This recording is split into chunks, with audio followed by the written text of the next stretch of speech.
Hello, I'm Henry Tamro. I'm the ISG Project Director responsible for delivery of the Bank of New York Mellon fit out. For me, understanding the programme is one of the most important factors of this project. I've been involved in programming for both Blackstone during the agreement release and for you guys at the Bank of New York Mellon. So, I have a very good understanding and knowledge of both the landlord works and our fit out. This means we've been able to properly interface the landlord works whilst minimising impact and disruption to the bank.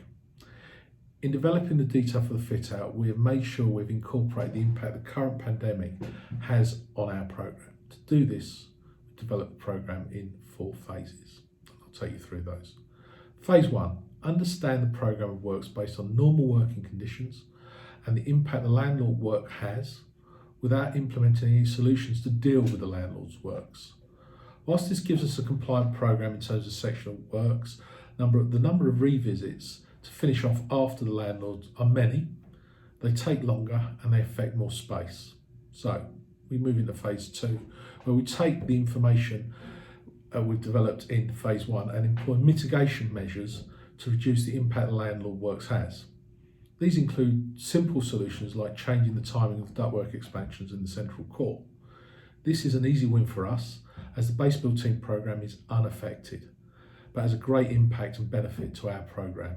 By doing this and a number of other solutions covered in our technical submission, we can maintain a compliant programme, but reduce the number of post-completion revisits, reduce the areas impacted by the landlord works after you occupy the space. This takes us to phase 3. We take the work we've done in phase 2 and consider the impact COVID-19 has on our working environment. We've amassed a serious amount of data over the last 3 months and can now identify how social distancing and compliance with the government's Construction Leadership Council guidelines affects the efficiency of our work on site.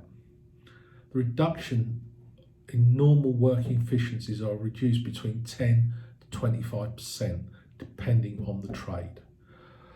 With this data and our detailed planning of both the landlord works and the fit out works, we can see how many operatives we need on site and to deliver these programs.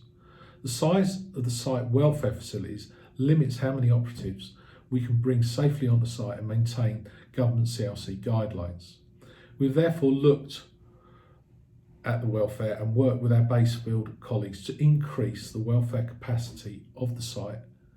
Having done this and applied the rules and limiting numbers, we find that there is still an impact on programme that we developed earlier in phase 2.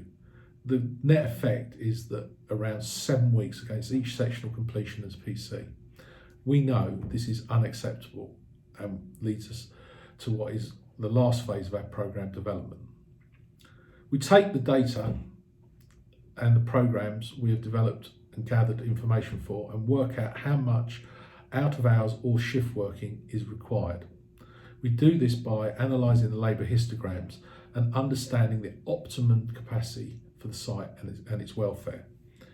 In doing so, we can see that as labour levels start to rise and hit between 180 and 200 men across both projects, we need to start applying either night works for, say, data cabling or double shifting for first and second fix activities.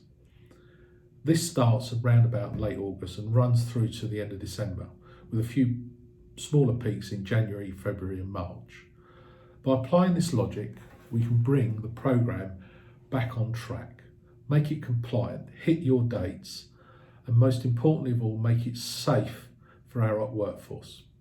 Thank you very much.